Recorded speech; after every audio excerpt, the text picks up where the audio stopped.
Hi, Gemini, and welcome to your first short and sweet messages and predictions zodiac taroscope reading for the month of December. Gemini, we are going to be getting right into the energy coming in and around you, what you may need to be aware of or how to navigate through it, as well as advice and guidance. There is another thing, though, I want you to know about this reading, and that is these cards, I find a little hard to decipher what's written on them. Don't quite understand it all the time. So I had said in some of the other piles, not piles, but signs, not all of them. Sometimes when Spirit's like, you've got homework to do, that means I'm either Googling something because there's something when I Google that they want me to say that I may not come to just on my own, right? Or even like to decipher it through them. Because sometimes there's interpretation involved here. So I need to go to the book. And I understand that completely because I don't always necessarily understand this. So to make a long story short, I did. Very interesting, okay? And I pick it like I would anything else. You know, I use my little finger, I go to the sentence, the paragraph, whatever it is, and that's how it goes. They lead me there. But also, Gemini, remember that this is for you if you are a Gemini sun, moon, rising, or if you have Venus in Gemini, you can look at this from a relationship perspective, okay? Any type of relationship. And it isn't necessarily for the month of December. This can happen anytime in your life, okay? Probably sooner than later, but there's a message in here for you whenever you see it. So if it is June of 2025 when you see this, well, then you're meant to see it in June of 2025 because that's when you're ready to get the message, okay? But let's get right into this. I'm going to set these over. We're going to start with the energy that is or will be coming in and around you. The unknown. Think on it and you will stumble, for the heart is a ghost upon the unknown. Let it bleed into the depths, bearing nothing but desire. Okay, someone else had this card, and not too long ago in the sequence. I maybe want to say Aries. I can't be 100% sure, but here we go with the unknown. Number 41, number 5, number 1, or number 4 could mean something to you. But when I went to the book, I'm also going to get a tarot here right now. But when I went to the book, the key word that stood out to me, and I know it was a little bit different than Aries, I know that for sure, was risk. Okay? Taking risk, being bold and willing to go against conformity for the sake of freedom and divine alignment within your soul's purpose. Okay? I love it because that, Gemini, is very much you. I want to say you are a free thinker. You think all the time. You're an air sign. You are ruled by your thoughts and your actions and your words and what it is you can learn and how you communicate. And I feel a bit like we can say Aquarius energy. You don't like to conform. And you won't do it even if with what it says, if it were for the sake of freedom. Now, let's figure out, though, about the energy that's coming in and around you regarding this. We have the High Priestess. There we go. The unknown. The High Priestess. So what I want to say is, let me just go back. Sometimes I get so excited. There is going to be an event, person, people, situation that's going to come in, and it's going to, in the beginning, I feel, make you feel like, oh, I don't know which way to go on this. I don't know. Maybe it's how to answer. I don't know what decision to make, what path to go down or not to go down. I don't know which way to go. Here is the message, though. Your soul wants to align with something, okay? Divine alignment with your soul's purpose. So I feel if you were to go within, if you were to look behind the veil here, like with the high priestess, if you were to trust your intuition, okay, if you were to tap into, whether it doesn't matter your gender, divine feminine energy, you're going to know which way you need to go. But the thing is, getting the rest of yourself on board, right? Your rational and logical thought, which, like I said, you're an air sign. It's like you may, how can I say this? You may want to go in that direction, but I feel you need to trust there's going to be a direction you're going to want to go in, but your intuition, in this case, Gemini, is what is going to rule the day. You have the high priestess here. She is all about using her intuition. Intuition. She tunes into her intuition and her higher self when there is an unknown. She's willing to take the risk by trusting her intuition. And I feel like whatever this is, it's going to be coming at you, this energy in the form of, person, event, situation, or people. I feel like in the beginning, your Gemini mind is going to want to just make the decision almost. But deep down, you know that you need to, there's a bit of an unknown here, and you need to trust your intuition in order to take the risk. Okay?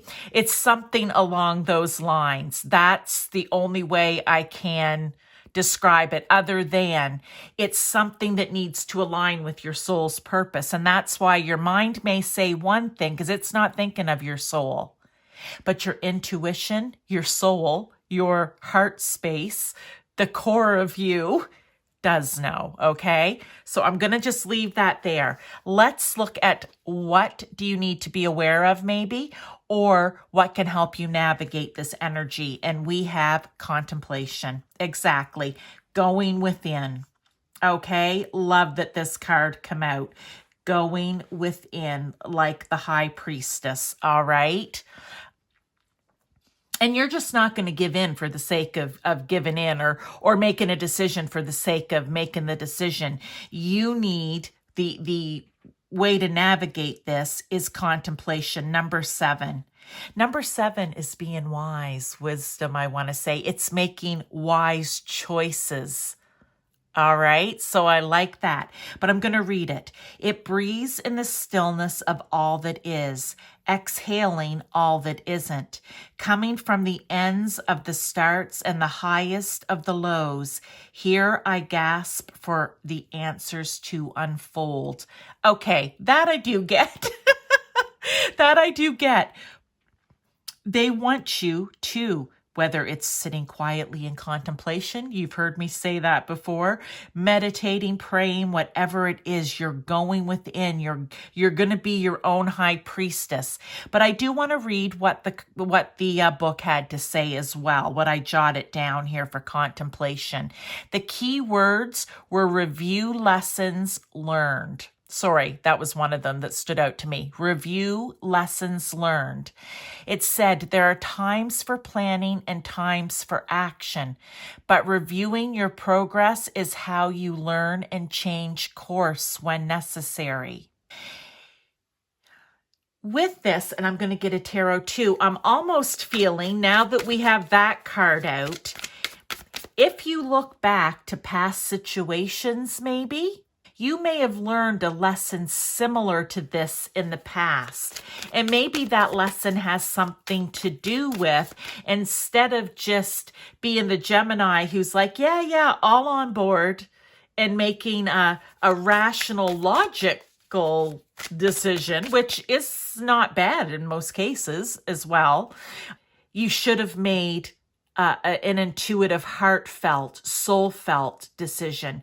And if you look back at that, you may find that whatever that situation or event, whatever it was surrounding different areas in everyone's lives here, that it didn't maybe work out as well as it could if you had of, okay, and there's the card, if you had of taken a bit of time and really, I want to say, did a little bit of soul searching about it, okay? So I'm liking this. I even feel like this is the same person. I don't know. Ace of Wands. Yeah, here we go. You have to take the risk, okay? And align with your soul's purpose, because there is a passionate new beginning, new opportunity possibly for you, an opportunity or potential for growth, or just potential in general. This is somehow going to be very good for you in your life. But you need to be inspired. And that's why you're going to go to intuition, because that's where your emotions and your creativity lies as well. Think of it as cups energy. You want to get inspired. You want growth. You want to believe there's potential for you out there and possibly new opportunities. That's how come they want you to go within and really use your intuition to make this decision. Okay. And it may feel risky. That's why the keyword risk come out here. All right. Let's get further advice and guidance. We have Yule log. Oh, we always used to have these as a kid, and they used to have them at our church. And I was always amazed because whatever they used on the wood, like some of them they were usually covered, I guess maybe so that the candle couldn't catch on fire, I'm assuming, but it looked like icing. It always looked like frosting or icing on a cake, but it was some sort of soap something. Anyway, that may mean something to you if you have that memory. But Yule log, 44, could be, that's a master number. You may want to look up 44, but it also can mean just, I want to say, doubling down on stability, strong structure, foundation. But it says, insert me with a bleeding thought, a sacred creation birthed from thy. I am God, I am goddess, I am creation and the creator. Ooh, okay. I think that is maybe, well, what I would say right away is it almost feels to me like this is you. The reason you're making this decision, whatever energy's coming in and around, is divine alignment, right? It's aligning you with your soul's purpose. It's aligning you with spirit, God, source, universe, goddess, whomever that is for you, all right? And I'm going to get a tarot. I feel like they're saying like this is something you need to do. But let's go in and see what the book had to say, okay? The key word that I picked up there was letting go. That the Yule log represents a cycle of birth, death, and rebirth. Kind of like we could say the death card in the tarot, right? You release and let go of what isn't serving you so that you can bring in what does. It also was saying that it reminds you that what you wish for will take more than one approach, I believe is how it was written. So I like that because it is this, whatever this is, that's going to be good for you in the end, okay? You may not approach it and do it the way you normally would, which may have been the Gemini energy of just jumping in without any real, well, I'm going to say there was thought there, but no feeling, okay? No intuition being used. And this is kind of saying, you know what? Whatever this is, you may be doing it different than before. But look, we have the 10 of good cheer. We have the 10 of cups. I just said, I think before I pulled this card, this is going to be good for you. But you need to maybe let go here, Gemini, and take the risk of not doing this or making the decision possibly that you would normally make. Okay, so that is your short and sweet. I hope that you enjoyed it. I hope that this resonated with you in some way. And again, it can be in any area of your life. So you take what fits, you leave what doesn't. This could have been the message. This could have been, it can be all of them. All right. Gemini, thank you so much for being here. And I will see you for your next short and sweet in a few weeks towards the end of the month, but also I'm going to try to get it out before Christmas though, okay? Just because it'll be easier that way on my end. But you know what? If you like my cards, my Yule and Christmas cards, give me that thumbs up. You know what? I love having themed decks. It means a lot to me. So you know what? Show me some love. Thank you, and I'll see you in the next reading.